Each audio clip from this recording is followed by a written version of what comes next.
Today, I'm going to be discussing Josef Fritzl, who held his daughter captive and fathered several children with her over the course of 24 years. I did cover this case a little while back, and I received some negative feedback in the comments section. Some of it was fair.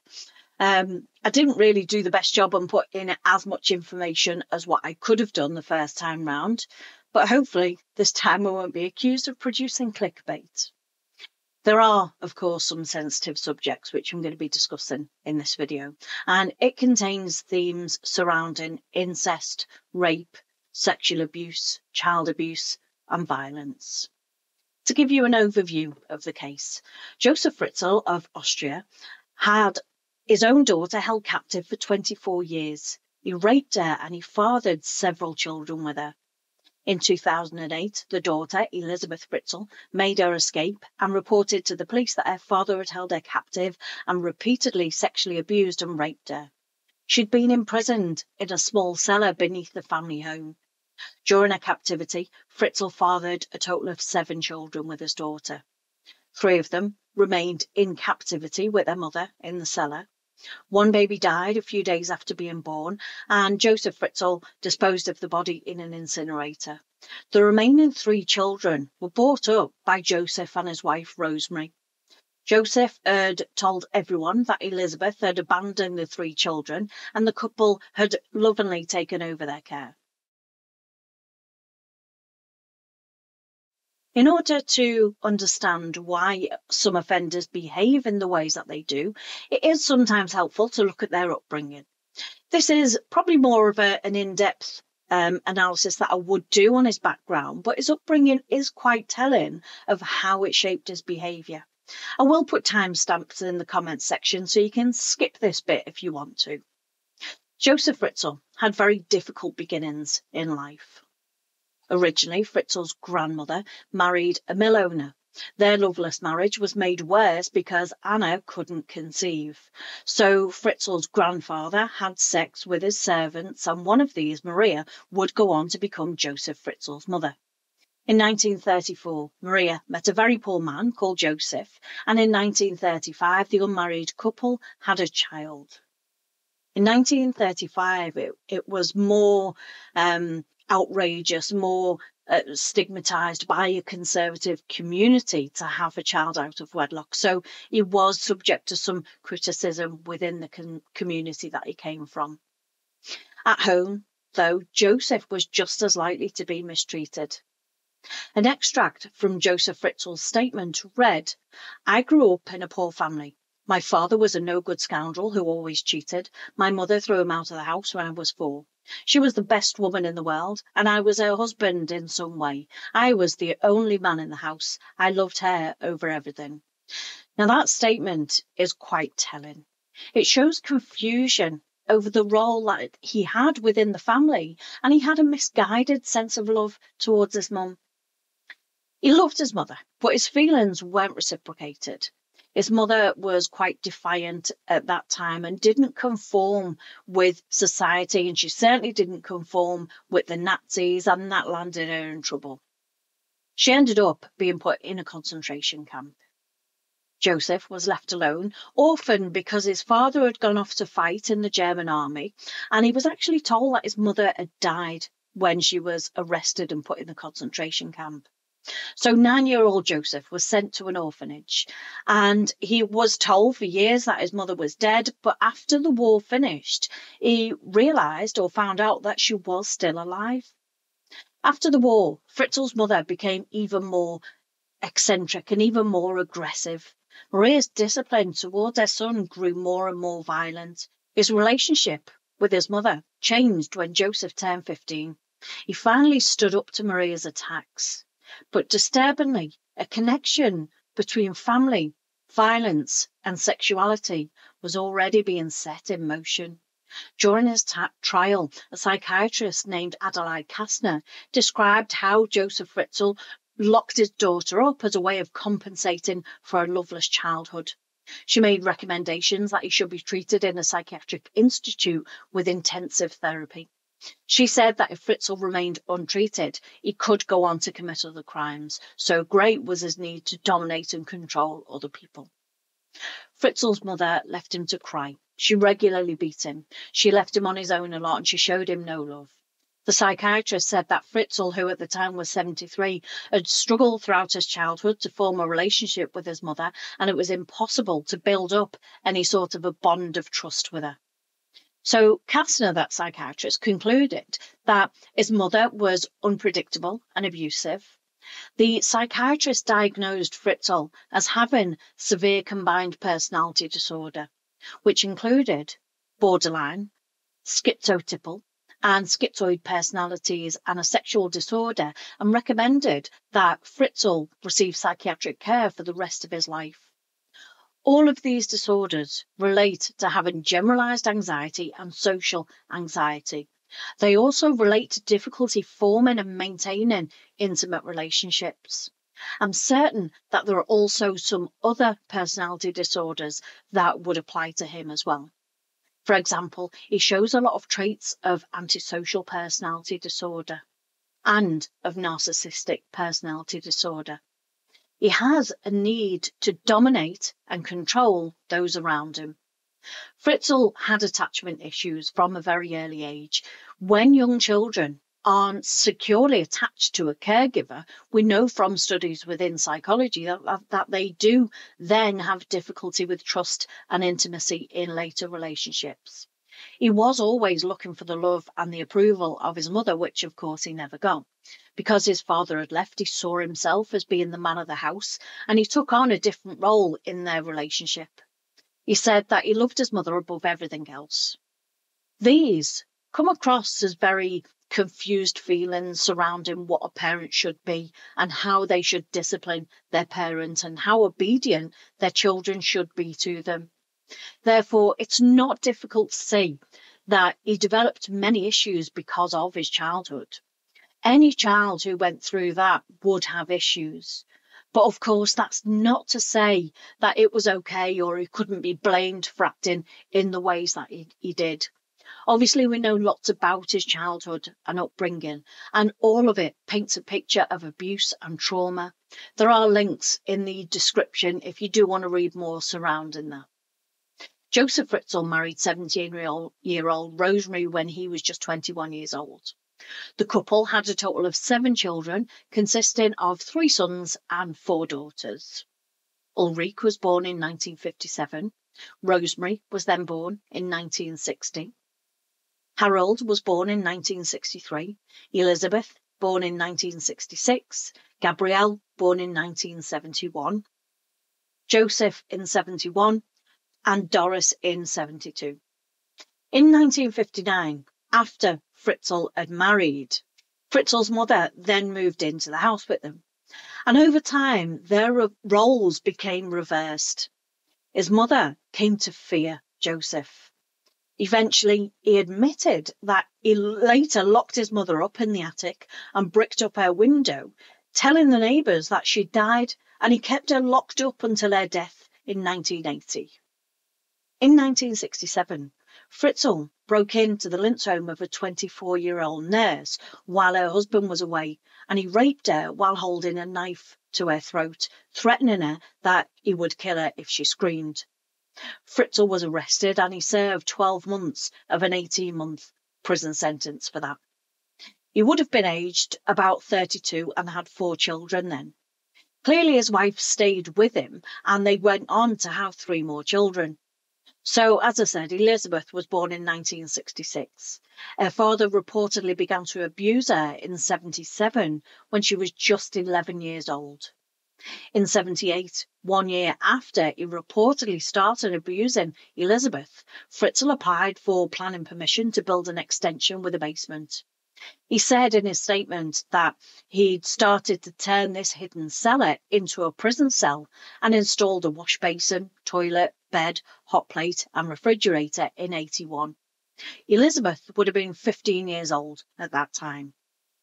It isn't that difficult when you look at the timeline of events to see how his behaviour evolved and escalated over time. He was beaten and he was abused as a child. He was told his mother was dead when he was 9 years old, only to discover that she wasn't later on. He married in 1956.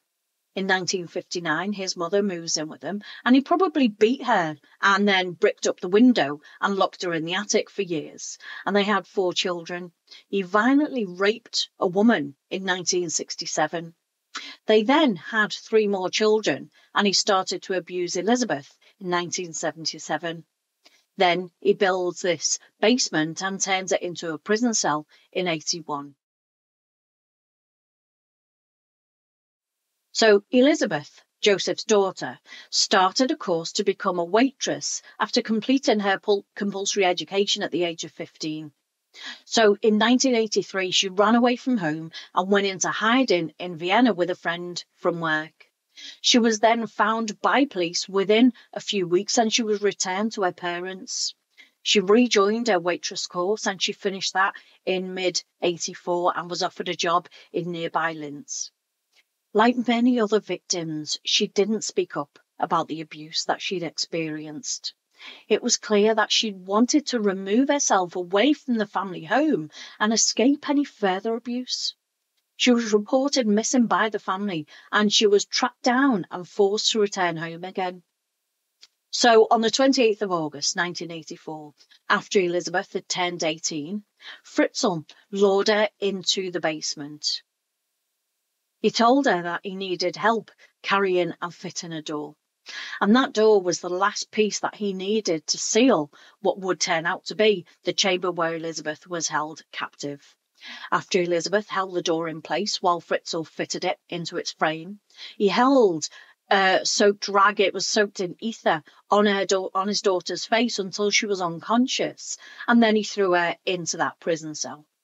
Once Rosemary realised that Elisabeth was missing, she reported it to the police and she filed a missing persons report. During this time, Josef would take himself to the cellar each day and tend to the needs of his daughter, and obviously rape and sexually abuse her. Almost a month after her disappearance, Fritzl handed over a letter to the police. He'd forced his daughter to write a note while she was imprisoned, and the letter stated that she was tired of living with her family and that she was staying with her friend. She warned that her parents not to look for her, otherwise she would leave the country. Fritzl told police that she'd most likely joined a religious cult. Josef's sister-in-law said that he would go to the cellar each morning at 9 a.m. and he would say that he was drawing plans for machines that he sold on to businesses. He'd sometimes stay the night down there. Obviously, he was very protective of this space and he'd never allow anybody to go near it. There was once when a tenant had reportedly said that they'd heard noises from the basement, and Josef just explained that as being faulty pipes. When they were in court on the first day of testimony, jurors watched 11 hours of testimony, which had been recorded of Elisabeth within the sessions with police and psychologists. The tape is said to have been so harrowing that the 8 jurors didn't watch more than 2 hours at a time. 4 replacement jurors were on hand to replace any of the regular jurors in case they couldn't bear to watch or hear any more of the evidence. Besides the video testimony, Elisabeth's older brother, Harold, testified and said that he'd been physically abused by Josef as a child. Josef's wife, Rosemary, and Elisabeth's children and the rest of their children refused to testify. Fritzl had initially pleaded not guilty on the 18th of March 2009. Elisabeth had attended on the second day of the criminal trial, and she wanted to attend in preparation for a book that she was writing about her ordeal. She didn't plan to see her father again. Fritzl's attorney confirmed that she had been in the visitors' gallery in disguise at the time that her video testimony was being played. Josef Fritzl is said to have recognised her, and the next day he changed his plea to guilty. After his arrest, Fritzl claimed that his behaviour towards his daughter didn't constitute rape, but was consensual. According to statements, Fritzl said that he always knew during the whole 24 years what I was doing was wrong and it wasn't right and I must have been crazy to do such a thing, yet it became a normal occurrence to lead a second life in the basement of my house. In order to keep her imprisoned and to keep on raping her, he would have needed to overcome a series of psychological barriers. He started overcoming these much earlier on when he was peeping in on people having intercourse. He overcame them further when he exposed himself, and then when he went on and raped women. Then he began to overcome these barriers with his daughter by raping and abusing her from the age of 11. Once these barriers had been removed, he pushed her into the cellar. And once a person does something like this once, it gets easier when they do it again and again and again. As time goes on, their thoughts are likely to be along the lines of their behaviour being normal. Fritzl did state, "I am not the beast the media make me out to be." He explained that he would often bring flowers for Elisabeth, and that he would bring books and toys for the children, and that he would spend time watching television or reading to them. He said how he ate meals with Elisabeth and the children. Fritzl decided to imprison Elisabeth after she didn't adhere to the rules anymore when she became a teenager. And he said, "That's why I had to do something. I had to create a place where I could keep Elisabeth by force, if necessary, away from the outside world." He also made references to his upbringings in the Nazi era. But when he's saying this, there's an underlying narrative here. He's saying, what I did wasn't that bad. It could have been worse. I only did it to discipline her. I couldn't help it because of my upbringing. He isn't taking any responsibility or accountability for his actions. Reflecting on his childhood, Fritzl initially described his mother as the best woman in the world and as strict as was necessary. Later, he expressed a negative opinion of his mother, and he claims that she used to beat me and hit me until I was lying in a pool of blood on the floor. It left me feeling totally humiliated and weak. My mother was a servant, and she used to work hard all her life. I never had a kiss from her. I was never cuddled, although I did want it. I wanted her to be good to me. He also claimed that she called him names such as a Satan, a criminal, a no-good, and that he had a horrible fear of her. His feelings and emotions surrounding his mother are unsurprisingly very confused. Again, though, there is this narrative of, I couldn't help it because of my childhood, poor me. This is obviously an individual who is at ease using violence on women. He saw women as something to be controlled and manipulated. He felt that he could take what he wanted from women and didn't show any empathy towards them. He was known to have indecently exposed himself on a number of occasions. Fritzl was arrested and charged with the rape of a nurse, and he received an 18-month jail sentence, of which he served 12 years. In Austrian law, a criminal record can be removed after 15 years. So as a result of this, when he applied to adopt his grandchildren 25 years later, that was never highlighted. A psychiatrist is reported to have said, his decisions to lock his daughter up stemmed from a need to compensate for the years during which his mother had dominated him. He developed an overwhelming sense of desire to exert his power to dominate, control, and possess another person. These were fantasies that grew and grew, and which he managed to realise. So by tricking Elisabeth into holding the door in place and then drugging her so that he could easily get her inside shows the level of callous manipulation that he was capable of. He knew that his daughter could legally leave the family home at 18 years of age. Before this, Josef had spent months preparing to detain her by fitting out that cellar. He knew that he needed an excuse to get her near the entrance so he could trick her. These actions show that he had a full level of awareness of what he was doing at the time. This is very controlling behaviour. It's impossible to say whether or not he actually intended to keep her imprisoned indefinitely, though. It may be possible that he just wanted to control her until she did as she was told.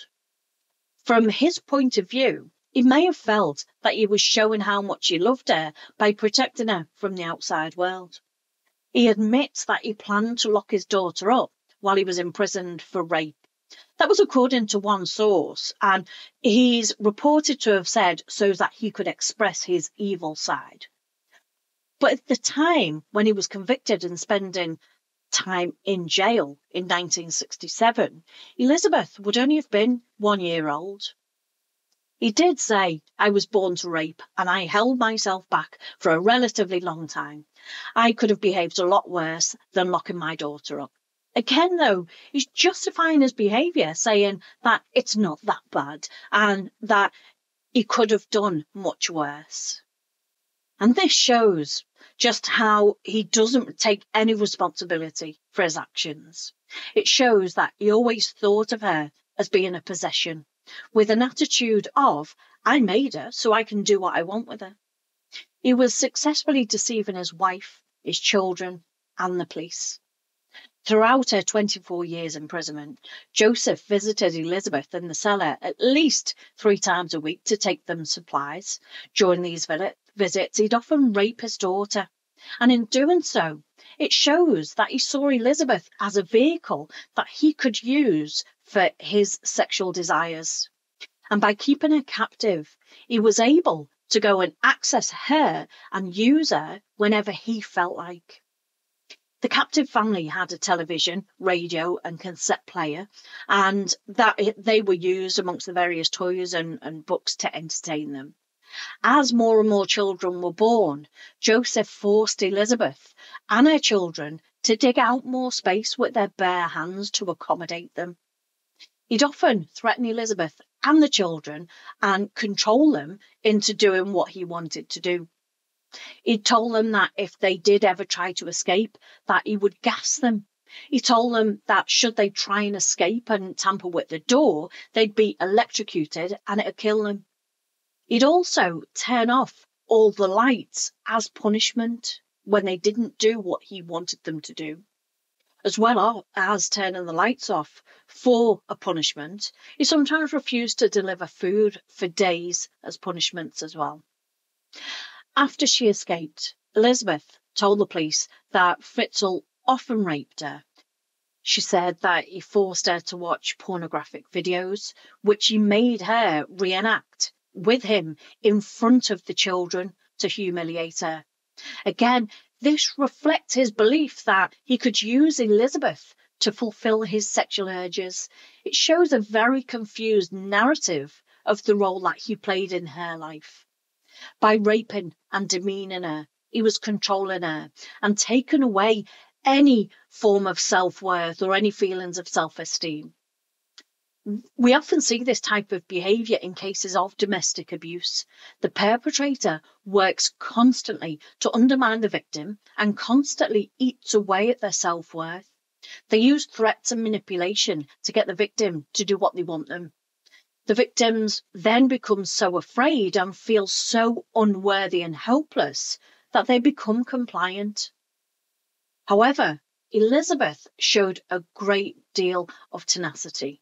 She showed a great deal of resilience and she never gave up hope of finding a way out.